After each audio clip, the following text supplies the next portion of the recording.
Should the Warriors trade for Cam Johnson? Let's get into it. What's good, y'all? So in this video, we're going to discuss a hypothetical trade for Cam Johnson of the Brooklyn Nets. A 6'8" stretch four that was a key contributor to those Phoenix Suns teams with Chris Paul, Devin Booker, and DeAndre Ayton before being included in the Kevin Durant trade to Brooklyn. So Cam Johnson's a 28-year-old 5-year vet. He's a career 39% three-point shooter on 6 attempts a game. On top of the size and three-point shooting, he's a pretty smart player that would fit in any lineup seamlessly. Alright, so I came across a proposed trade in the article. So let's plug it into the trade machine and see if it's legal. Alright, so we got Cam Johnson from Moses Moody, a 2028 first-round pick, GP2, and Kevon Looney for salary filler. So it's a 3-for-1 trade to help consolidate some of the Warriors' ridiculous depth. Alright, now let's check out the depth chart aftermath. For the starting lineup, I got Curry, Pods, Wiggins, Kuminga, and Draymond. Now, for those of y'all who thinks Buddy or Melton should be starting at the 2 instead of Pods, I'm just going off all the indications that we've had so far. That Pods is more than likely going to be the starter. And then in terms of the front court, Kuminga should start no matter what, and you need Wiggins for his point of attack defense. And then obviously you got Draymond in center. All right, so the second unit, you got Melton, Buddy, Cam Johnson, Slow-Mo, and TJD. Now Cam Johnson and Slow-Mo are both power forwards, but Slow-Mo can easily guard the small forward, and Cam Johnson could be at the 4. Then you got TJD to round it out. I like that second unit. You got Buddy Hield and Cam Johnson shooting, surrounded by Melton, Slow-Mo, and TJD for defense. That's a pretty balanced second unit as is, and you know it's going to be some starters being staggered in there as well. Now again, GP2 and Looney are included in this trade. So for the third stringers, that leaves Pat Spencer, Lindy Waters, Daquan Plowden, Guy Santos, and Quentin Post, with Spencer, Plowden, and Post all signed on 2-way contracts. With his size and three-point shooting, he could seamlessly fit into any lineup. This trade will make the Warriors ridiculously deep at wing. I mean, just think about it. Kuminga, Wiggins, Cam Johnson, Daquan Plowden, Lindy Waters, and Guy Santos. All those dudes are 6'6" to 6'8", which provides a lot of lineup versatility for the Warriors. You got a bunch of like-sized wings that can plug and play into different positions and fill different roles. Wiggins is your best 3-and-D wing. Kuminga is your power wing. That's a downhill scorer and second option. Cam can play with any wing combination and gives you a knockdown shooter that teams can't leave. He unlocks a lot of different lineup combinations due to his spacing. My favorite pairing is him next to Kuminga playing a 3. He gives Kuminga a lot of space to drive and takes one of the opposing team's bigs out of the paint because they got to guard him out to the 3-point line. Then you got Daquan Plowden, who's showing the world what he could do right now. He's looking like a very solid 3-and-D wing. His 3-point shot is pure, and he's athletic and physical defensively.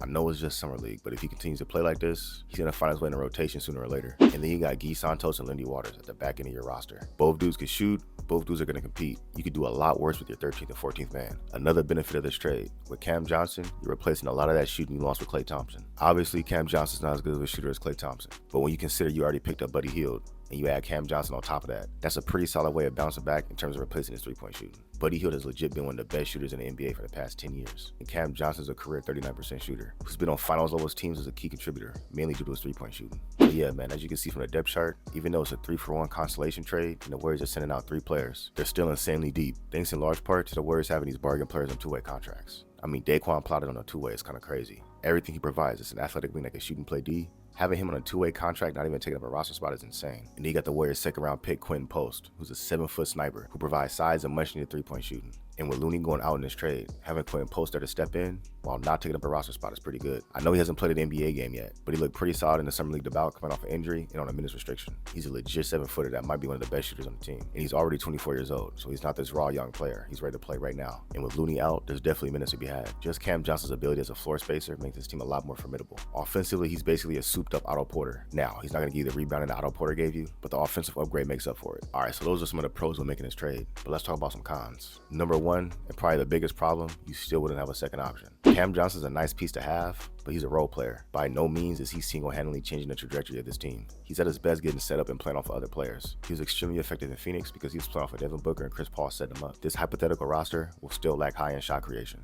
If you look at it, it's still a lot of pressure on Curry to create. The Warriors need to trade for someone that can help take the offensive load off of Curry, not someone who's going to be directly relying on him to create for them as well. This team is super solid and will be noticeably better than last season. But until you solve the second scoring and shot creation problems, this team will have the same outcome. You can't go into the playoffs with 36-year-old Steph Curry as your only true reliable shot creator. On top of that, Cam Johnson on this team is a backup power forward. That's a lot to give up for a backup power forward. I mean, the fact that you're essentially paying a first-round pick plus GP2, that's a useful role player, to essentially upgrade Moses Moody into Cam Johnson, I don't like that allocation of resources right there. I don't think that's big enough of an upgrade to warrant what you're giving up. Obviously, Moody isn't as good or proven as Cam Johnson, but I think if you give Moody minutes, he can do a lot of what Cam Johnson can do, On top of getting you better defense. Moody's not the shooter Cam Johnson is, but I don't think Cam Johnson's the defender that Moody is. So yeah, man, even though Cam Johnson's intriguing, I wouldn't make this specific trade. Now, some of y'all might ask why not expand this trade and get Dorian Finney-Smith coming back to the Warriors. I don't know about that either, because if you ask for Finney-Smith, the Nets are going to want even more first-round picks coming back. At last year's trade deadline, the Nets reportedly had a few offers on the table for 2 first-round picks for Dorian Finney-Smith, and they declined them. So yeah, man, if you ask for Finney-Smith, expect the trade to be even more going back. And I'm not that high on Finney-Smith. Like, he's a good player, he's a solid player, he's a 6'8" wing, but I don't think he moves the needle all like that. Call me crazy, but I think Daquan Plowden can provide a lot of what Dorian Finney-Smith brings. Now, I know he still needs to prove it on an NBA court against NBA players, but just looking at how he's playing and looking at what he provides, it's really similar to Dorian Finney-Smith. But hey, man, maybe I'm just sipping the Kool-Aid too much. So yeah, man, final verdict, I would not do this trade. Maybe if the first-round pick was protected or it was a pick swap instead, I'd think about it. But an unprotected first-round pick to upgrade from Moody to Cam Johnson,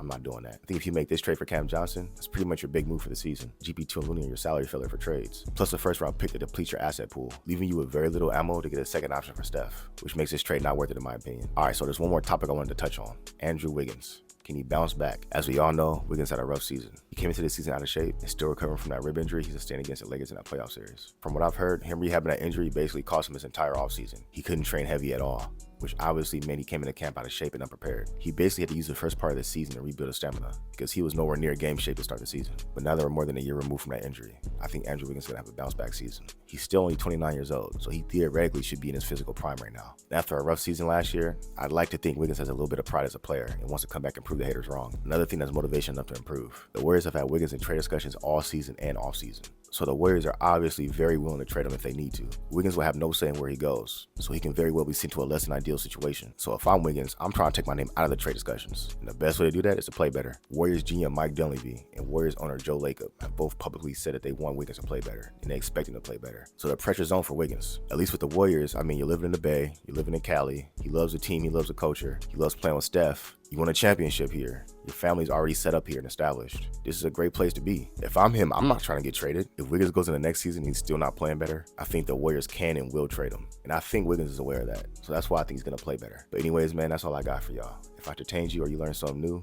do me a favor. Hit the subscribe button. I'll holler at you on the next one. Peace.